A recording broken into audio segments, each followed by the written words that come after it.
কোথায় আওয়ামী লীগ, কোথায় কাদের কাকা, কোথায় গেল ওই জালেমের গরম গরম কথা?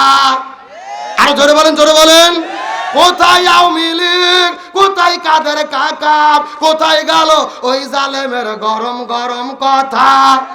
খেলা হবে, খেলা হবে, খেলা হবে, খেলা হবে, খেলা হবে বইলা কাকা গেল পালাইয়া। এ কথা বল না কে? ডায়লগ দিয়েছিল খেলা হবে, কে বলেছিল আপনাদের মনে নাই? এ যেরকম কি কাদের কাউয়া কাঁদে। আমার ভাই আসার জন্য বলি না, শোনেন, এই যে মুরব্বী চাচা, এইরকম একটা চাচা গত 3 বছর আগে যেদিন ভোটের দিন চিন্তা করছে 8টার দিকে যেহেতু ভোট, আমি রুজু নষ্ট করব না, ওই চাচা 8টার দিকে ফজরের রুজু আটকে থুয়ে ভোট দিতে গেছে। চাচা 8টার দিকে ভোট দিতে যেয়ে দেখে চাচা যাওয়ার আগে আর এক আল্লাহর ওলি এসে তাহাজ্জুদের নামাজ পড়ে দিয়ে গেছে। কথা কি বোঝা যায়? চাচা গেছে ফজরের রুজুতে ভোট দিতে, আর ওরা কাম সারছে তাহাজ্জুদের রুজুতে।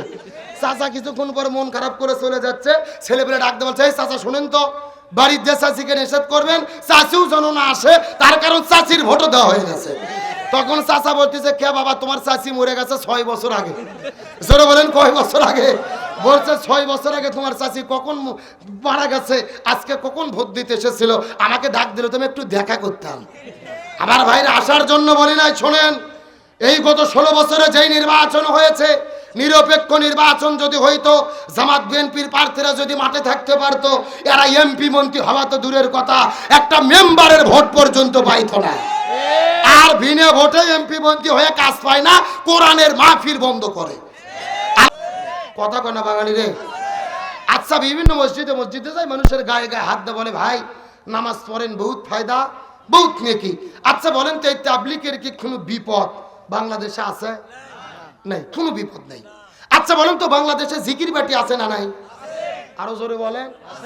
আরে বাংলাদেশে যত প্রকার জিকির চলে, এত জিকির পৃথিবীর কোনো দেশত চলে না।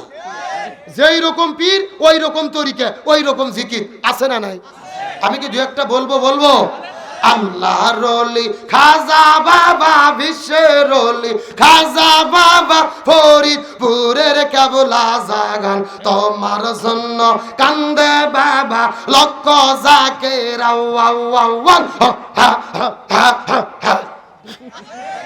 কথা কন। 2 কান্দর 2 ফেরেশতা আছে না নাই? 2 ফেরেশতা কলম বার করে শুধু দাঁত দেখে আমরাচ্ছে। আল্লাহ বলছে, কে ফেরেশতা তোমরা কলম দাঁত দেখে আমরাও কেন? ফেরেশতারা বলতেছে, আল্লাহ আমরা তো বুঝতে পারিনি, লিখবো কি? কে রে, কোরআন হাদিসের মধ্যে হকামুকি কোথাকুতি কোনো জিকির আছে? গভীর মনোযোগ ভালো করে বোঝেন। জিকির হলো ফরজ ইবাদত। জয় বলেন, কি ইবাদত? আল্লাহ বলছেন, ফাযকুরুনি আযকুরুকুম, তোমরা আমার জিকির করো, আমিও তোমাদের জিকির করব। তাহলে জিকির যদি ফরজ হয়, রাসূলের তরিকায় করার দরকার আছে না নাই? রাসূল বলেছেন জিকিরের সহি শব্দ হলেন 4টি। জোরে বলেন, কয়টি? 1 নম্বর সুবহানাল্লাহ, 2 নম্বর আলহামদুলিল্লাহ, 3 নম্বর লা ইলাহা ইল্লাল্লাহ, 4 নম্বর আল্লাহু আকবার। এই 4টা সহি শব্দ ছাড়া অন্য কোনো সহি জিকির। অথচ বাংলাদেশে জিকির হয় বসেন বসেন বইসে যান। কথা কন না গা? কয়েকদিন আগে একটা মাহফিলে দেখলাম কিছু মুসল্লি মাহফিলের মধ্যে এরকম বাঁশ ধরে ঝুলতে ঝুলতে মাথা তোটার পরে একেবারে ভেদুরের মতো ঝুলতিছে আর জিকির করতেছে। আচ্ছা বলেন তো, এগুলো কি জিকির না ফাজলামি? আমার তো মনে বলে এদের এই সমস্ত ফাজলামি করা দেখে হিন্দু বৌদ্ধ খ্রিস্টানরা পর্যন্ত আমাদেরকে নিয়ে হাসাহাসি করে। যে এটা ধর্মের নামে করতেছে কি? এদের এইরকম ভেদুরের মতো ঝোলাঝুলি দেখে কিছু বাউল শিল্পী আবার গান বের করেছে। আমি কি বলবো? জোরে বলেন, বলবো? এত লাপাস কেন রে তোরা, এত লাফাস কেন, এত লাফাস কেন রে তোরা, এত লাফাস কেন, লাফায়া খোদারে পাইলে আগে পাইতো ব্যান। বলতেছে লাফ মারে মেরে যদি আল্লাহর কাছে যাওয়া যেত, তে মানুষের আগে ভ্যাং আল্লাহর কাছে যেত। এই আমার দিকে লক্ষ্য করে হাসার জন্য বলিনি, গভীর মনোযোগ ভালো করে বোঝেন। জিকির সম্পর্কে আলোচনা করা আমার উদ্দেশ্য নয়, তবে আমি আপনাদেরকে মেসেজ দিতে চাই। আমার দিকে তাকান। এই বাংলাদেশে এই যে জিকিরের নামে যারা ভণ্ডামি করতেছে, এদের কি কোনো বিপদ বাংলাদেশে আছে? তুমি হা করে দেখতেছো কি? তুমি বোতল দিছো, এখন সরো। না না, বোঝা লাগবে তো, এত কমন সেন্স কম হলে হবে নাকি? আমি 3বার ইশারা দিছি ওকে। হ্যাঁ, বিছানা বসে থাকো। আপনি এখানে পানি একবারে ভরে দেবেন না, এক ঢোক করে করে দেবেন, খাবার পরে আবার দেবেন। আমার দিকে লক্ষ্য করেন, গভীর মনোযোগ। তাহলে জিকিরের নামে যারা ভণ্ডামি করতেছে, ভাই সত্য করে কোন, এই জিকিরের ভণ্ডদের কি কোনো বিপদ বাংলাদেশে আছে? আচ্ছা বলেন তো, বাংলাদেশে নামাজ পড়লে কি বিপদ হয়? হজ করলে বিপদ হয়, যাকাত দিলে বিপদ হয়, পর্দা করলে বিপদ হয়, একটা মাত্র ইবাদত করলে বাংলাদেশে বিপদ হয়। একটু বুদ্ধি করে বলতে পারবেন ওই ইবাদতের নাম কি? গভীর মনোযোগ, ভালো করে বোঝেন। এই বাংলাদেশে নামাজ পড়লে বিপদ হয় না, হজ করলে বিপদ হয় না, যাকাত দিলে বিপদ হয় না, জিকিরের নামে নাচানাচি করলে বিপদ হয় না। এই বাংলাদেশে তারাই বিপদে পড়ে যারা জমিনের ভেতরে কোরআন বিজয়ের আন্দোলন করে। আর এই জন্যই আল্লাহর কাছে সবচাইতে প্রিয় কোরআন বিজয়ের আন্দোলন করা। তার কারণ নামাজ পড়লে, হজ করলে, যাকাত দিলে, জিকির করলে তো পেয়ালা নাই। পেয়ালা ওই এক জায়গা, সেটাই হলো কোরআন বিজয়ের আন্দোলন। গভীর মনোযোগ, ভালো করে বোঝেন। আমার নবীজি রমজান মাসে 16 দিন রোজা রেখেছে। জোরে বলেন কয়দিন? বগুড়ার মুসলমান তথ্যগুলো মাথার মধ্যে ঢোকার চেষ্টা করেন। 17 রমজান সকালবেলা নবীজি খেজুর খাইলেন, পানি খেয়ে রোজা ভেঙে ফেললেন। সাহাবীদেরকে বললেন তোমরাও রোজা ভেঙে ফেলো। সাহাবীরা বলতেছে ইয়া রাসূলুল্লাহ, এটা আপনি কেমন কথা বললেন? আপনি না 3 দিন আগে ওয়াজ করলেন একটা রোজার এত দাম, ইচ্ছা করে যদি কেউ একটা রোজা ছেড়ে দেয় লাগাতার 60টা রোজা রাখতে হবে, আবার যদি একটা রোজা ছেড়ে দেয় আবার লাগাতার 60টা রোজা রাখতে হবে। আপনি কেন রোজা ছাড়তে বললেন? রাসূল বলতেছে বেশি বোঝার চেষ্টা করো না। ওমা আতাকুমুর রাসূলু ফাখুযুহু ওমা নাহাকুম আনহু ফান্তাহু।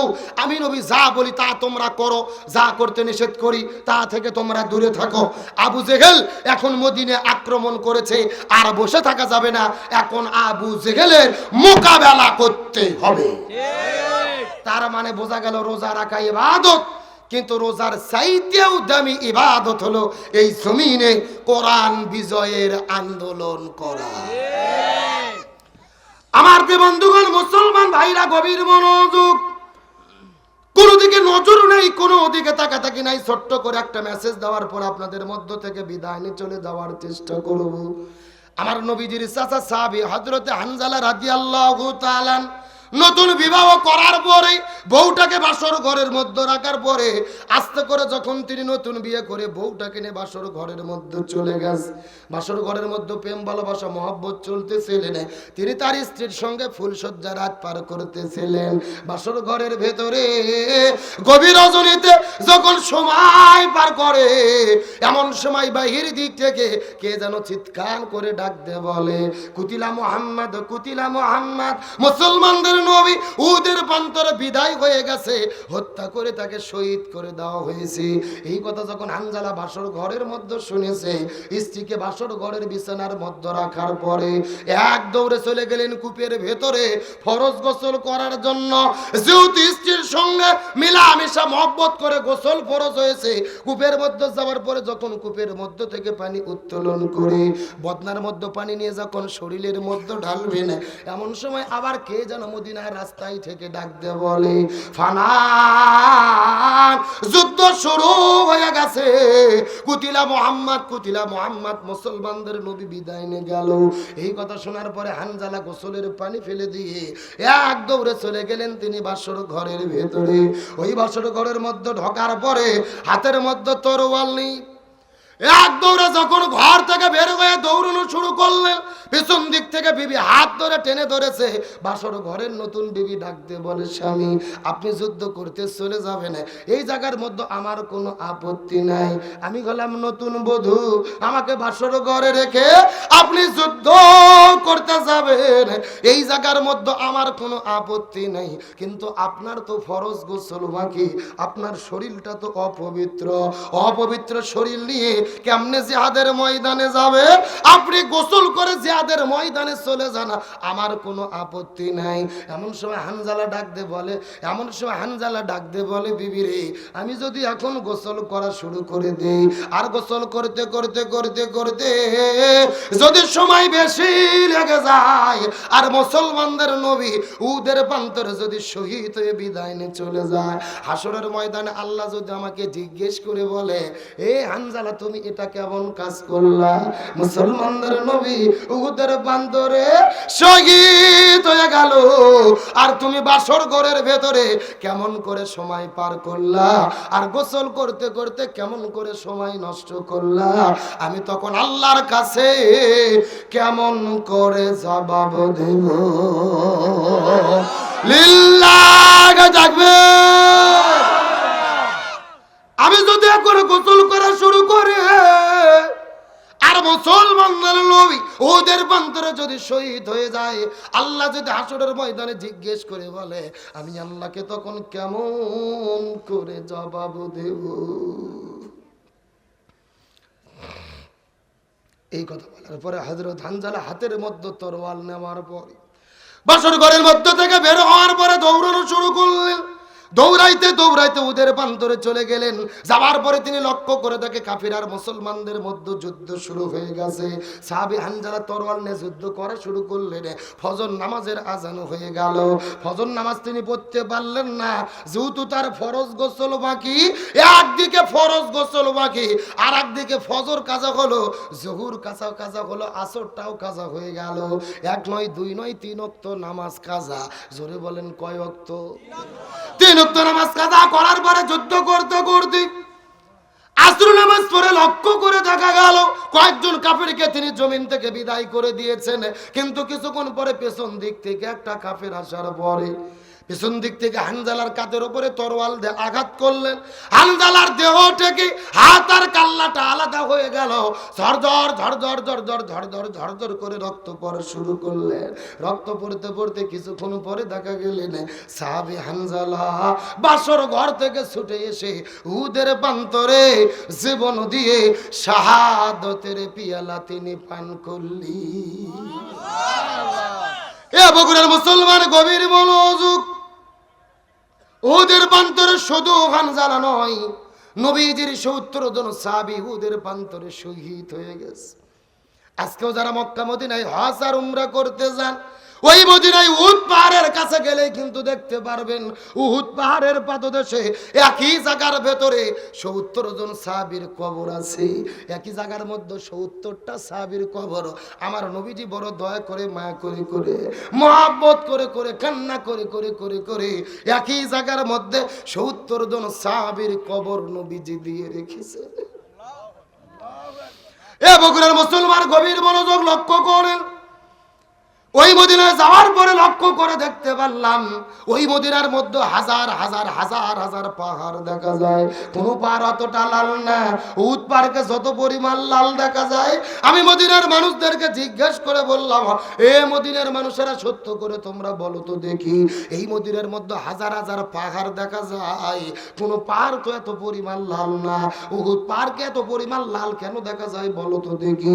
মদিনার মানুষেরা বলে, হুজুর আমরা কিতাবের মধ্যে পড়েছি, পূর্বপুরুষদের কাছে শুনেছে, আমাদের নবী যুদ্ধ করতে করতে করতে যখন উহুদের প্রান্তরে চলে গেল, উহুদের প্রান্তরে যুদ্ধ করতে করতে করতে পেছন দিক থেকে কাফেরেরা আসার পরে নবীজির মাথার উপরে তারা আঘাত করেছে। নবীজির মাথার হেলমেট ভেঙে নবীজির দাঁতের মধ্যে ঢুকে নবীজির দন্দন মোবারক শহীদ হয়ে গেছে। ঝরঝর ঝরঝর ঝরঝর ঝরঝর করে রক্ত পড়া শুরু করলেন। একটা ফোঁটা রক্ত যখন জমিনের মধ্যে পড়েছে, পুরো মদিনা থরথর থরথর থরথর থরথর করে কাঁপা শুরু করেছে।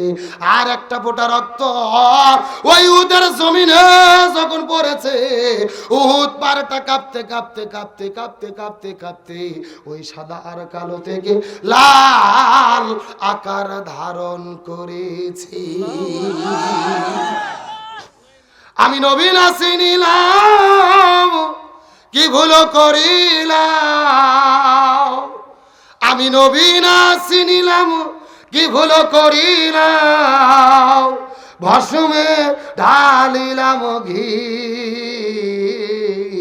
মানুষ হইয়া জন্ম লইয়া মানুষের করিলাম কি, আমি মানুষ হইয়া জন্ম লইয়া মানুষের করিলাম কি। নবীজির মুখে রক্ত পড়ার কারণে পুরো মদিনা লালে লাল হয়ে গেলেন। কিছুক্ষণ পরে নবীজি উহুদের প্রান্তরে যখন কান্না করা শুরু করলেন, নবীজি লক্ষ্য করে দেখতে পারেন ওই মদিনার ভিতর থেকে একটা সুন্দরী মেয়ে বের হওয়ার পরে কান্না করে করে করে করে করে করে উহুদের প্রান্তরে চলে আসে। নবীজি লক্ষ্য করে দেখতে পারলেন মেয়েটির হাতের মধ্যে মেহেদি, পায়ের মধ্যে মেহেদি। নবীজির বুঝতে বাকি রইল না মেয়েটি বাসর ঘরের মধ্য থেকে উহুদের প্রান্তরে চলে এসেছে। নবীজি আস্তে করে যাওয়ার পরে জিজ্ঞেস করে বলে, এ নববধূ, তুমি বাসর ঘরের মধ্য থেকে এই জায়গার মধ্যে কেন আসলে বলো তো, তোমার আসার কারণ কি, হাকিকত কি বলো তো দেখি। মেয়েটি কান্না করতে করতে বলে, ইয়া রাসূলুল্লাহ, আপনি কি আমাকে চিনতে পেরেছেন নাকি? আমি তো ওই মেয়ে, আপনি গতকালকে বিকেল বেলা আপনার চাচা হানজালার সঙ্গে আপনি যেই মেয়েটি বিবাহ করে দিয়েছিলেন। ওগো নবীজি, আপনার কি মনে পড়ে গতকালকে বিকেল বেলা আপনার চাচা হানজালার সঙ্গে যেই মেয়েটিকে বিবাহ করে দিয়েছিলেন, আমি তো সেই মেয়ে। আপনার চাচা আমাকে বিয়ে করার পরে আমাকে নিয়ে যখন বাসর ঘরের মধ্যে চলে গেছে, বাসর ঘরে যখন প্রেম ভালোবাসা মহব্বত চলতেছিল, এমন সময় বাইরে থেকে কে যেন চিৎকার করে বলে, কুতিলা মুহাম্মদ, কুতিলা মুহাম্মদ, মুসলমানদের নবী বিদায় নিয়ে চলে গেছে। এইরকম কথা যখন আমার স্বামী শুনেছে, উহুদের প্রান্তরে দৌড়ে দৌড়ে দৌড়ে বাসর ঘর থেকে চলে এসেছে। কিন্তু নবীজি, আমি শুনতে পেরেছি আমার স্বামী নাকি জমিনের মধ্য থেকে বিদায় নিয়ে উহুদের প্রান্তরে শাহাদাত বরণ করেছে। ওগো নবীজি, আপনি ভুল বুঝবেন না, মনের মধ্যে কষ্ট নেবেন না। আমার স্বামী জমি থেকে বিদায় নিয়ে চলে গেছে, এই জন্য আমি কোনো কান্না করি না। স্বামী বিদায় নিয়ে চলে গেছেন, এই জন্য আমার মনের মধ্যে কোনো আফসোস নাই। আমার কান্না করার কারণ হলো আমার স্বামীর কিন্তু ফরজ গোসল বাকি ছিল। ওগো নবীজি, আমার স্বামীর ফরজ গোসল বাকি ছিল। আমার কান্না করার কারণ হলো, আর উহুদের প্রান্তরে আসার পেছনে কারণ হলো, আপনি একটু আমার স্বামীর জন্য গোসলের ব্যবস্থাটা করে দিবি। তার কারণ ইসলামী শরীয়তের বিধান হলো, কোন ইমানদার মুসলমান যদি যুদ্ধের ময়দানে যায় আর জমিনে দিন প্রতিষ্ঠার আন্দোলন করতে গিয়ে যদি জিহাদের ময়দানে শহীদ হয়ে যায়, এদেরকে নতুন করে গোসল করানো হয় না, এদেরকে নতুন করে কাপড়ের কাপড় পরানো হয় না। আল্লাহ তাআলা ডাক দিয়ে বলছেন, ইয়া রাসূলুল্লাহ, জমিনের মধ্যে দিন কায়েমের আন্দোলন করতে গিয়ে যারা যে বন্ধে বিদায় নিয়ে শাহাদাত বরণ করবে, এদেরকে গোসল করানোর দরকার নাই, এদেরকে নতুন করে কাপড়ের কাপড় পরানোর দরকার নাই। এই মানুষগুলোকে রক্ত মাখা জামা নিয়ে কবরের মধ্যে দাফন করে দিবে। এই মানুষগুলো রক্ত মাখা জামা নিয়ে আল্লাহর কাছে হাসরের ময়দানে শহীদদের কাতারে তারা দাঁড়ায়া যাবে। লিল্লাহ থাকবে। তার মানে বোঝা গেল বগুড়ার মুসলমান গভীর মনোযোগ।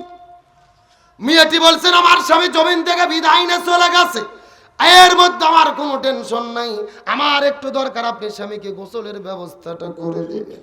তার মানে বোঝা গেল ইমানের বলে যারা বলিয়ান হয়, ইমানের দাবিতে যারা শক্তিবাদী হয়, শক্তিশালী হয়, এই মানুষগুলো হাসতে হাসতে জীবন দেয়, কিন্তু জালেমের কাছে মাথা নত করে। এই বাংলার জমিনে গত 16 বছর আমরা লক্ষ্য করে দেখেছি, আমাদের নাকিব, আমাদের আবার মৌলানা মতিউর রহমান নিজামী, আব্দুল কাদের মোল্লা, সালাউদ্দিন কাদের শাখা চৌধুরী, আলী হাসান মোহাম্মদ মুজাহিদ, মীর কাসেম আলী মিঠু ভাই সহ এই মানুষগুলো আস্তে আস্তে ফাঁসির দড়িতে ঝুলেছে, কিন্তু জালেমের কাছে মাথা নত করে। আমাদের কোরআনের পাখি শহীদ আল্লামা দিলওয়ার হোসেন সাইদি, যেই মানুষটা অর্ধশত বছর ধরে কোরআনের মাহফিলে আলোচনা করলেন, যার আলোচনা শোনার পরে হাজার মানুষেরা কালেমা পড়ে পড়ে পড়ে পড়ে পড়ে পড়ে পড়ে পড়ে মুসলমান হলো, যেই মানুষটা কাবা ঘরের মধ্যে ঢুকে নামাজের অনুমতি পাইল, ওই মানুষটাকে কাবা ঘরের মধ্যে ঢোকার পরে কাবা শরীফের ইমামে বুকের মধ্যে জোরে ধরল, ওই মানুষটাকে এই জালেমের বাচ্চারা 13 বছর ধরে জেলে বন্দি রাখার পরে, জেল থেকে বের করার পরে, হসপিটালে ভর্তি করার পরে পরে ইনজেকশনের সিরিজের মধ্যে বিষ ঢুকায়া আল্লামা সাঈদীর শরীরে তারা বিষ প্রয়োগ করে পরিকল্পিতভাবে তারা তাকে হত্যা করেছে। আরো জোরে বলেন।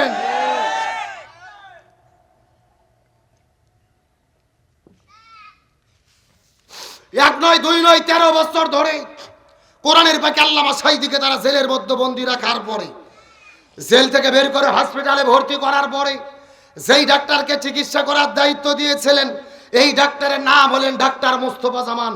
এই ডাক্তার কোন ডাক্তার? যেই ডাক্তার 2013 সালে শাহবাগের গণজাগরণ মঞ্চে দাঁড়িয়ে স্লোগান দিয়েছিল, সতে সাঈদী তুই রাজাকার, তুই রাজাকার, রাজাকারের ফাঁসি চাই। যেই লোকটা আল্লামা সাঈদীর ফাঁসি চাইলো, ওই লোকটাকে দিল চিকিৎসা করার দায়িত্ব। আমাদের বগুড়ার ভাষায় বলে শিয়ালের কাছে ছাগল বাগি। ওই হসপিটালে 2টা নার্স বলেছেন আল্লামা সাঈদীর শরীরে যখন ইনজেকশন পুশ করেছে তার কিছুক্ষণ পরে আল্লামা সাঈদী মৃত্যুর কোলে ঢলে পড়েছে।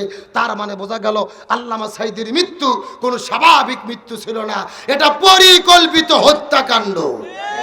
সুতরাং বর্তমান ডক্টর ইউনূস সরকারকে বলবো, ওই কোরআনের পাকে আল্লামা সাঈদীকে পরিকল্পিতভাবে যারা মৃত্যুর দিকে ঠেলে দিয়েছে, ওই ডাক্তার মোস্তফা জামান সহ এর পেছনে যারা যারা জড়িত, এদের প্রত্যেককে গ্রেফতার করে ফাঁসির দড়িতে ঝুলাতে হবে। আমরা আলেমদের হত্যার বিচার চাই কি চাই না? তবে গভীর মনোযোগ ভালো করে বোঝেন, আল্লামা সাঈদীকে তারা হত্যা করেছিল কারণ কি? তারা ভেবেছিল আল্লামা সাঈদীর মাহফিলে লক্ষ লক্ষ লোক হয়, সাঈদীকে হত্যা করি আর কোন বক্তার মাহফিলে লক্ষ লক্ষ লোক হবে না। তবে আল্লাহর কি খেলা, সাঈদী মাহফিল করলে লোক হইতো 1 লাখ, আর এখন আজারি মাহফিল করতেছে লোক হচ্ছে 20 লাখ। আল্লাহু আকবার বলেন। আল্লামা সাঈদীর স্মৃতি বিজড়িত চট্টগ্রামের ঐতিহাসিক প্যারেড ময়দান 5 দিন করে করে আল্লামা সাঈদী তাফসীর করত। ওই মাহফিলে আজকে সমাপনী দিবসে আলোচনা করেছে ডক্টর মিজানুর রহমান আল আজহারি। পুরো প্যারেড ময়দান লোকে লোকারণ্য হয়ে গেছে। আসর নামাজের পরে মাঠ ভরে পুরো চট্টগ্রাম শহর লোকে ব্লক হয়ে গেছে। কমপক্ষে 30 লক্ষ মানুষের উপস্থিতিতে জনসমাবেশ ঘটেছে। চিৎকার করে বলেন আল্লাহু আকবার। গভীর মনোযোগ ভালো করে বোঝেন, ওই চট্টগ্রামের প্যারেড ময়দানে আল্লামা সাঈদীর একদিনের তাফসিরে সূরা ফাতিহার তাফসির শুনে 19 জন বিধর্মী কালেমা পড়ে মুসলমান হয়েছিল। আল্লামা সাঈদী ওই প্যারেড ময়দানে দাঁড়িয়ে বলেছিলেন, এই যে লক্ষ লক্ষ মানুষ আমার মাহফিলে আসে, এগুলো আমার আকর্ষণে আসে না, এই লক্ষ মানুষ আসে আল্লাহর কোরআনের আকর্ষণে। আল্লামা সাঈদীর বক্তব্য প্রমাণ হয়েছে। আল্লামা সাঈদীকে হত্যা করেছে, আমির হামজা মামুনুল হককে জেলে বন্দী করেছে, আজহারিকে দেশছাড়া করেছে, কোরআনের গণজোয়ার বন্ধ করতে পারেনি। 20 লক্ষ 30 লক্ষ মানুষ কোরআনের মাহফিলে উপস্থিত হওয়ার মাধ্যমে প্রমাণ হচ্ছে আগামীর বাংলাদেশ হবে কোরআনের বাংলাদেশ, আগামীর বাংলাদেশ হবে ইসলামের বাংলাদেশ। আজকে 30 লক্ষ মানুষ আজহারির মাহফিলে নতুন এক ইতিহাস তৈরি হলো। 19 বছর পরে আল্লামা সাঈদী 19 বছর আগে তাফসীর করেছিল, 19 বছর পরে 30 লক্ষ মানুষ তার মাহফিলে। মনের মধ্যে বড় কষ্ট। খালেদা জিয়া মুক্তি পাইলেন, বিদেশে চিকিৎসার জন্য গেল। আমির হামজা আল্লামা মামুনুল হক মুক্তি পেল, কোরআনের কথা বলতিছে। আজহারি দেশে ফিরলো, কোরআন থেকে কথা বলতিছে। আমাদের মনের মধ্যে একটা ব্যথা, ওই কোরআনের পাখি আল্লামা সাঈদীকে আমরা আর একটাবার মুক্ত দেখতে পারলাম না। ওই আল্লামা সাঈদীকে যদি আমরা মুক্ত দেখতে পারতাম, কিসের আজহারি, কিসের আমির হামজা, কিসের তারেক মনোয়ার, আল্লামা সাঈদী যদি জেল থেকে মুক্ত হয়ে কোন প্রথম মাহফিলে উপস্থিত হতো, আমার মনে বলে 30 লক্ষ নয়, অন্তত 1 কোটি মানুষ তার জন্য পাগলের মতো দৌড়ে যেত। কিন্তু আমরা সবাইকে ফিরে পেলাম, কোরআনের পাকে আল্লামা সাঈদীকে ফিরে পেলাম না। আমরা দোয়া করে আল্লামা সাঈদীকে আল্লাহ শহীদ হিসেবে কবুল করুক, বলেন আমিন। কিন্তু মনের মধ্যে একটা কষ্ট, আজহারির মাহফিলে 30 লক্ষ লোক হচ্ছে, অনেকের গায়ে শরীরে চুলকানি শুরু হয়েছে। আজহারি একটা মাহফিলে বলেছিল যশোরে, একদল খেয়ে গেছে আর একদল খাওয়ার জন্য রেডি হয়েছে। আচ্ছা বলেন তো, আজহারি কি কোন দলের নাম বলছে? কিন্তু কিছু লোক সেই বক্তব্য নিজেদের দলের দিকে ঠেলে নিয়ে নিজেদের দিকে ঠেলে নিলেন। আমাদের দেশে একটা কথা আছে, চোরের মন পুলিশ পুলিশ। বলতেছে খাটের নিচে কেড়ে, ও লাভ দুটো বলতেছে কলা খাইনি। এ কথা কন না গা, তার মানে বোঝা যাচ্ছে ওরা কলা খাওয়ার জম। ভালো করে বোঝেন। আবার আরেকজন ফতোয়া দিয়েছে পাপিয়ে, ও বলেছে আজারি মালয়েশিয়া থেকে খাওয়ার জন্য দেশে এসেছে।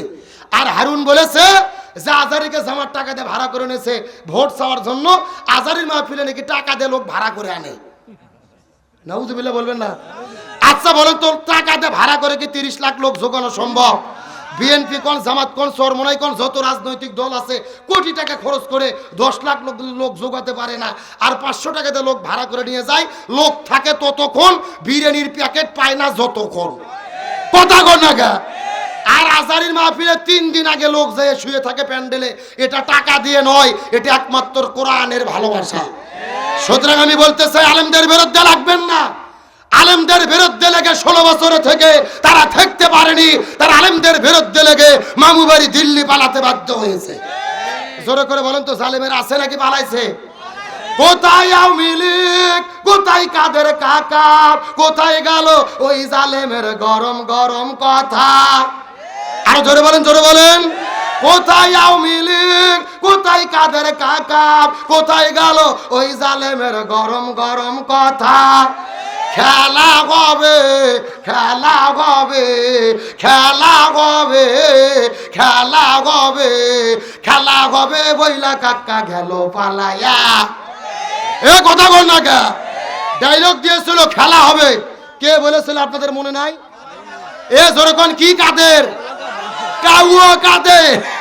আমার ভাই আসার জন্য বলি না, শোনেন, এই যে মুরব্বী চাচা, এইরকম একটা চাচা গত 3 বছর আগে যেদিন ভোটের দিন চিন্তা করছে 8টার দিকে যেহেতু ভোট, আমি রুজু নষ্ট করব না, ওই চাচা 8টার দিকে ফজরের রুজু আটকে থুয়ে ভোট দিতে গেছে। চাচা 8টার দিকে ভোট দিতে যেয়ে দেখে চাচা যাওয়ার আগে আর এক আল্লাহর ওলি এসে তাহাজ্জুদের নামাজ পড়ে দিয়ে গেছে।